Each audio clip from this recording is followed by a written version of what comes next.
Welcome to the Heartful Healing Hub podcast. I am Deanne, your host, frequency intuitive and energetic healing guide, here to hold space for transformation through sound, energy, and sacred storytelling. You're listening to Healed and Whole Stories of Remembering, a special series where I sit with women who've walked through deep health challenges and emerged transformed. These are conversations that are sacred, heart to heart, soul to soul, filled with truth, resilience, and the power of coming home to yourself. May these conversations inspire your own inner healer to awaken. Let's begin.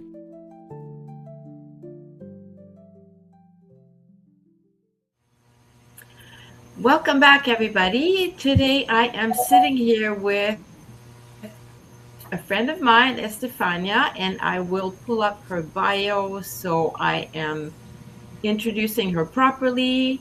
Estephania Hernandez is a functional nutritionist and the founder of Healing with Food, her virtual consultancy where she supports women around the world in healing their relationship with food and reconnecting with their bodies. Her work blends functional food, menstrual cycle education, and compassionate nourishment.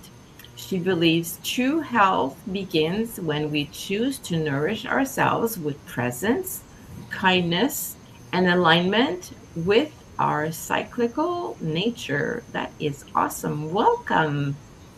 Thank you so much, Diane. I'm really glad I'm here. I'm really grateful to be here. This space feels very special since the last time that we spoke, and I'm very honored to share my story, a part of a small story with you today. Hopefully, can support other women. That is the purpose for sure. That is wonderful. So when you're ready, go ahead. Tell us if I've missed anything, or if you want to add more to who you are or your background or whatever, where you are and your story. Okay, yeah, that's great. So yeah, like my name is Estefanía. I am proudly from Mexico, Mexican. I am a woman that loves helping others, someone that loves to dance, to dream. By profession, I'm a nutritionist and a specialist. I immigrated to Canada in 2022 to continue my studies and to build a new life here, one that felt aligned with who I was becoming in that time. Awesome. All right. Whenever you're ready, we can hear your story. Okay, that's great. So, so that part of my journey, my healing journey, was moving through a very difficult chapters in my life since 2020. Since 2020, I was diagnosed with major depression, and I lived with symptoms for almost 4 years.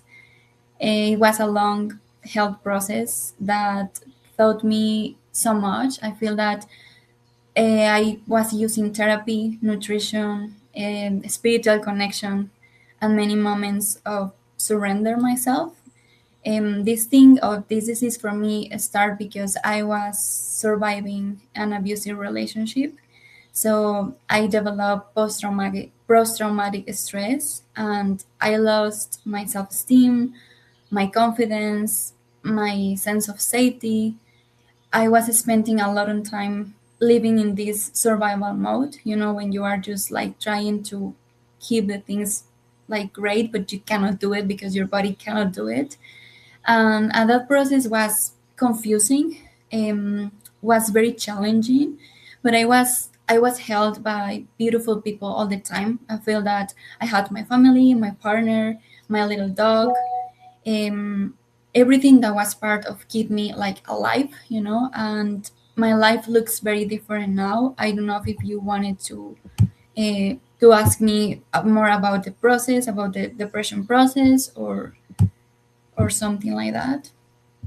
Whatever you're willing to share with us. It's like my goal here, sweetie, is I want other people to be able to relate to what your journey was. So you can share as much as you want or as little as you'd like. Oh, okay, that's great. Okay. So yeah, I think that part of the beginning of my health journey or the disease of depression was really complicated to notice exactly when something was not right at that moment, because when you are very used to live in survival mode, you become to be normal. Like this is the normal stage of your life. You don't notice that it's something wrong, right? So for me, I had many signals that I was no longer recognize myself. And that was the first thing, because I could remember myself, that version of me that was like really playful. I was like very joyful all the time. For me, it was really easy to love and to, I don't know, to live in a really emotional and intense way.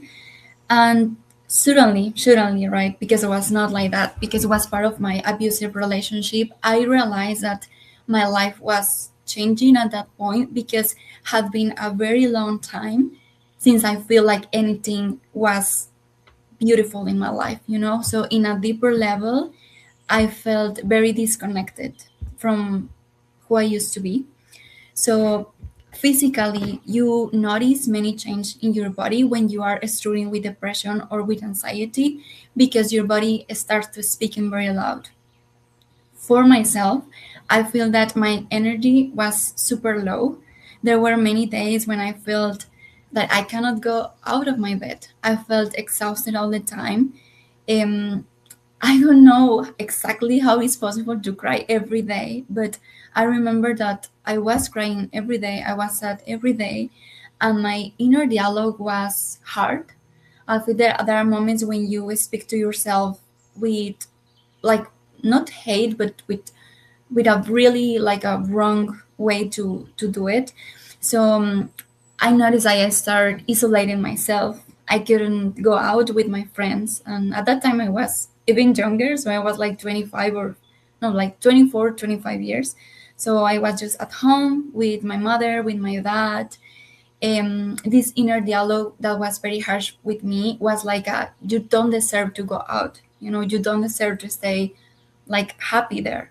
So this was one part of the isolation, but at the same time the brain was changing. Obviously the chemistry of my brain was totally different because the inflammation due to the depression. I felt that I was forgetting all the things. I was struggling to concentrate. I was i was telling like, what happened with you, because I was like a very like inflamed. My digestive health was very bad. Yeah, I mean, there were very many signs that emotional, mentally, physical, they were there. I normalized that because I was going through a difficult situation. So in my mind, I was like, you deserve that. I deserve to feel in that way, you know? But it's it's not like that. When you notice that many challenge are going to face in this process, you can say like, okay, maybe I'm capable to do it, to, I don't know, you to push myself to all the difficult moments. And if you have many challenge, for example, in my case, at the beginning when my depression starts, I was living in Mexico, right? So I was living in a different environment than here in Canada. I didn't even know what I was experiencing, because in Mexico, and not my family, because my family was really supportive, but I feel that the environment and the system in Mexico, it's very different. So I didn't understand what was going on. I was living there and I was studying a master degree in science. So the master was complicated because my health state was bad, right? So this environment around me, I think that even the people that was surrounding me was really hard. So academically, that was one thing, and personally, everything was feeling very unhealthy and very heavy.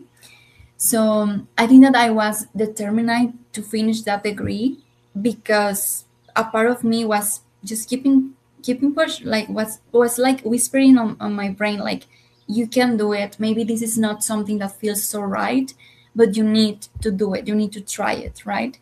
So there were many moments during the master, during all the experience, when I feel bad in front of the people. I had to hold back my tears, in places when I wanted to cry.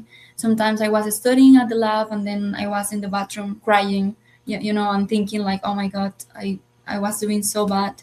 Like why I tell that, or why I'm talking about this in my classes or something.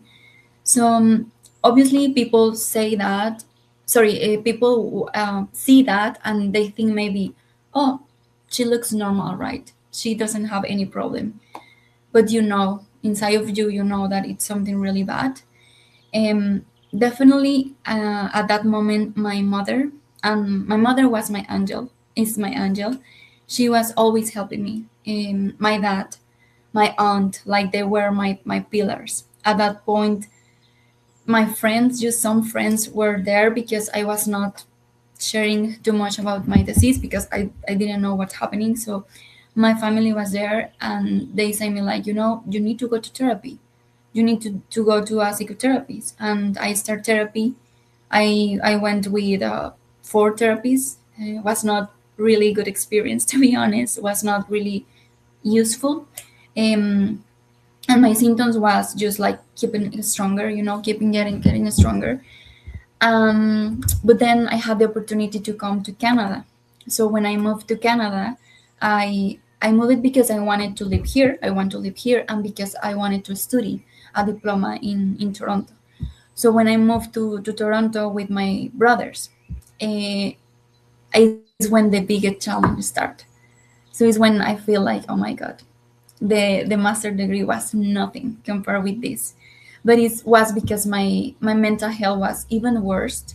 So I went to a full crisis, right? I spent a lot of time like thinking about killing myself, right? So I remember one time that I spent almost 3 weeks unable to get off of my bed.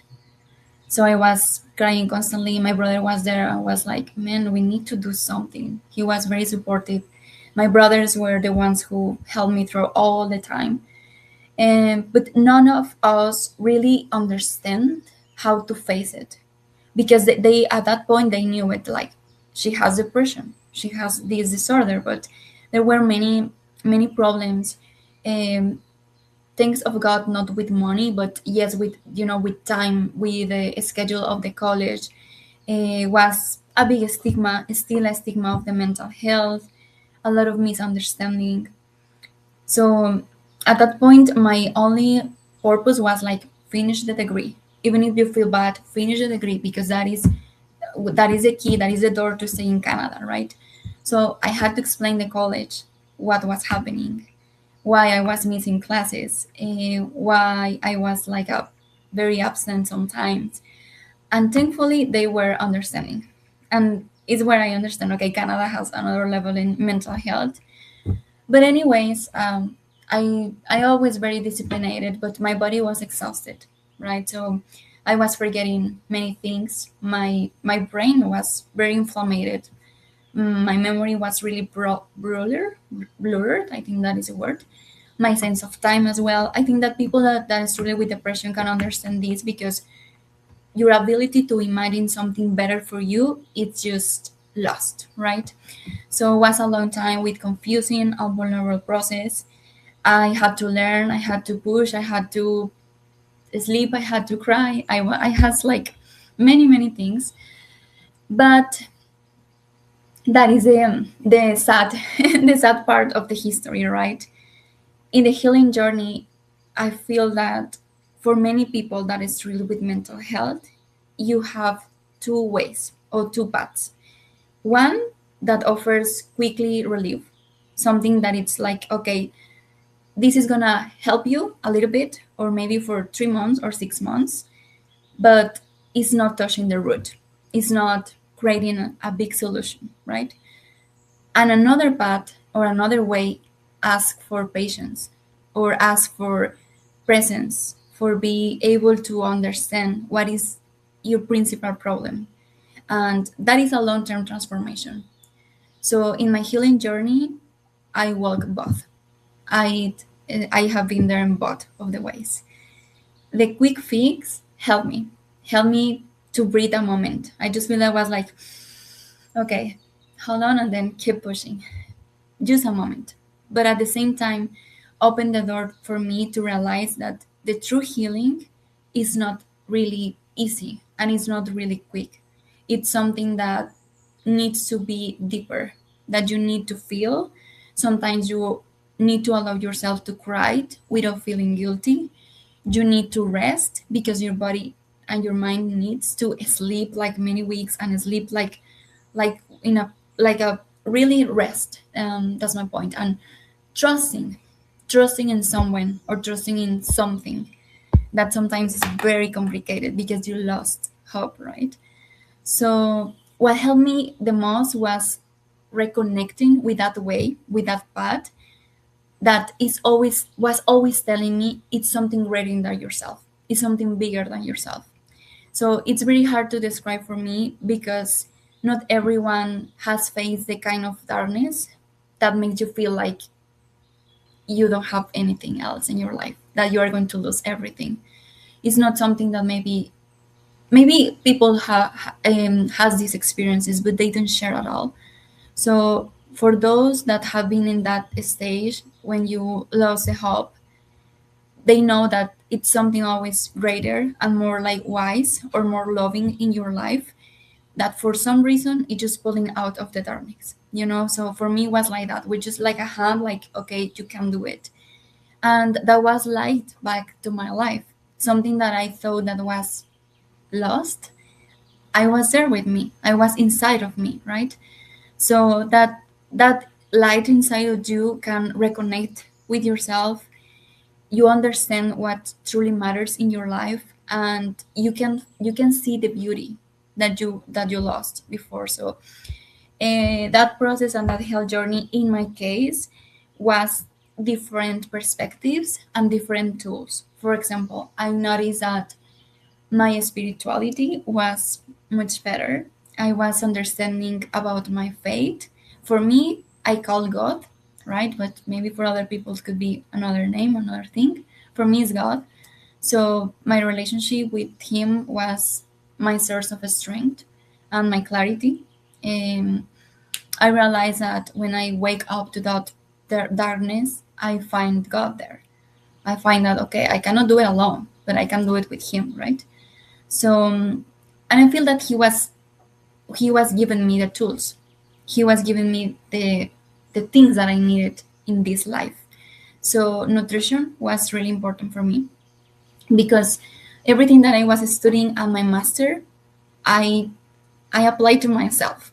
For some reason, I apply all the things, supplements, my natural nutrition, like the regular, beyond the plate, like something that was really beneficial for me.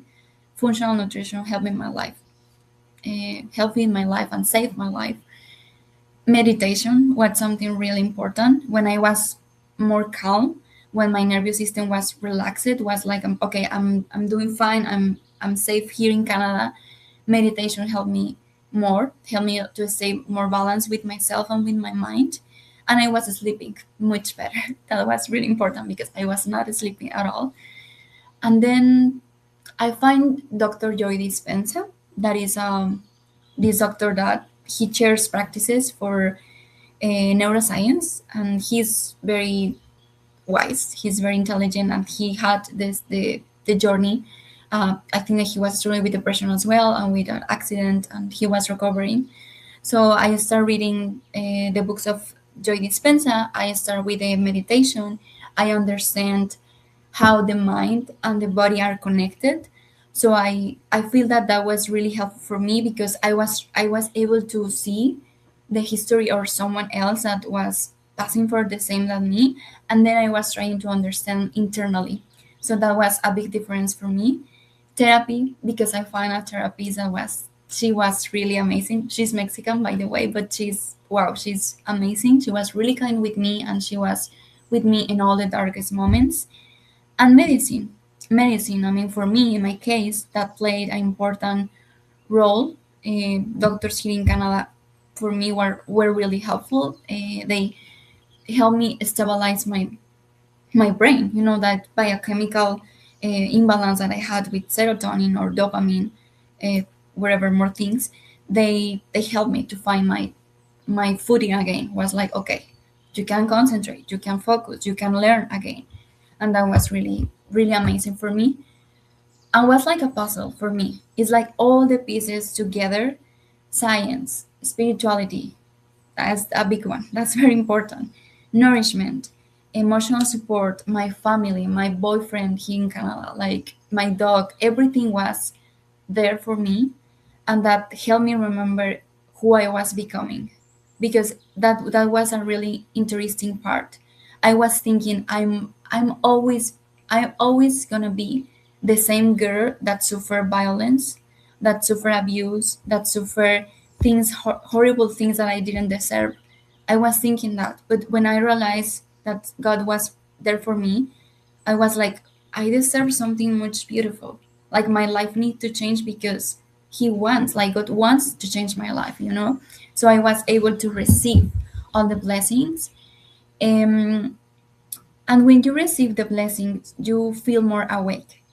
And that is another important part that I would like to share with you that are listening, that it's a kind of faith that you discover, but you don't know how. It's just like you have or you develop a capacity to trust on something greater than yourself, because you need to lose the control of your life. And in this case, I don't feel that any healing journey is the same or it's just linear. It's always with like a good things and bad parts. At this point, I'm human. I am still feeling anxiety. I have triggers, post-traumatic events that I just remember things that are really difficult. But it's different because when the fear showing up in your life, you try to hold it, right? You try to control everything. But when you know that you are not the leader of the things, but you just get out like of that control, and you believe in God or the universe or a light, I don't know, you can leave that fear in them. So it's different because you always notice that it's something better than you holding you, right? So for me, it's very important that we can trust on that, because it's when you feel that you cannot do it, it's something that pushes you hard. So if you feel that you lost the curiosity in your life, or you lost the, yes, that curious thing that you wanted to understand why you are alive, I want to tell you that it's a desiring to understand that everything that lies beyond that you have been told is not there. It's something much bigger in your life. So there is many things that maybe you don't know and I was not knowing, but the spiritual world, it's magnificent. It's something else. It's an energy that you carry on all the life. There are like invisible threads that connect on of life. And then when you have gone to an intense pattern, an intense, how do you say, like, yeah, an intense trauma or an intense difficult journey, it's very difficult to explain. But that's why you have a mystery, right? And that mystery starts to show you different ways to understand that mysteries or that questions. So the journey that you start when you are sure that you deserve better, it's always full of love and compassion. And that is another thing that we need to develop in ourselves, because when you are struggling with anxiety and depression, the stigma of the mental health is very complicated, and you start talking with yourself in a very wrong way, and you can be really harsh on yourself. But when you start realizing I deserve better, you start a really compassion time with you. So in my case, that I always been very sensitive and very empathetic, this experience developed more sensitivity on me, and it's something bigger in my life. It made me softer, more understanding with people, and at the same time more connected to the suffering, because I feel like I can notice when someone are struggling with depression or anxiety. I just like, it's something that I can feel, and other people that are survivors, they tell me the same. So it's just like a waking up. It's just like something special, something really nice. And and yeah, like, if you are going through anxiety or depression, or I don't know, maybe you had a relationship that was abuse, a painful relationship with friends or with a partner or with family, or you are carrying the weight of trauma, right? I want you to tell you that this path feels heavy. The pain is very heavy, but you can transform that. It can it can be softened. It can become something like better, because it's going to lead you to love, right? So I know it doesn't feel in that way when you are on it, right? I know, because you thought that there was no way, there's no way for me, right? You lost hope. But even if you can see your future, there is always something holding you. It's something that you are not going to be able to explain. But there are gonna be moments when you are gonna feel that you can still functioning, you are still working, maybe you are still at school, you are still talking with people, and you're gonna say like, how is this possible, right? How is possible that I'm moving through life when I feel so bad? Maybe it's because, yes, you are going to a journey when you are going to realize who is this or what is this that's holding back, right? So if you are tired, or you feel angry, or you feel sad in this moment, everything that you are feeling is so valid, and it's okay, because sometimes healing begins when you realize, I feel this, I'm angry, I'm sad, I'm anxious. You need to recognize that feelings, and therapists knows that more than me, for sure. But my advice for you is like, when you stop fighting your feelings and allow yourself to feel everything, even if it's so painful, you are going to let the pain move through your life. Could be crying, could be writing, could be sharing with people, could be resting, sleeping. And one day you look at yourself in the mirror, because I was happening that for me. You look in the mirror and you say, I deserve better, right? I deserve better, because I deserve to smile again. I deserve to reconnect with my life, to find my light. Because when you realize that you deserve that light, you notice that light was never gone of your body. The light was with you all the time. It's always inside of you. So it's not no experience, no person, no boyfriend, no darkness. Nothing can take away who you truly are. So your darkness and your light are part of yourself, right? So I think that that was a really good, I don't know, like good phrase that I was always in my mind on that process. My darkness, but my light is here, and I can decide to shine again, right? So if you feel afraid to ask for help, please ask for help. It's powerful. Sometimes when you are very independent, especially women, that we are very strong and we are very like independent, and we feel that we can do everything, right? You need to trust in someone, friends or your parents or your partner. I don't know, like, you need to understand, I need to get help, because it's when you realize that when you speak with someone, you feel much more lighter, right? You feel like that people when has good heart, they are just healing you at the same time.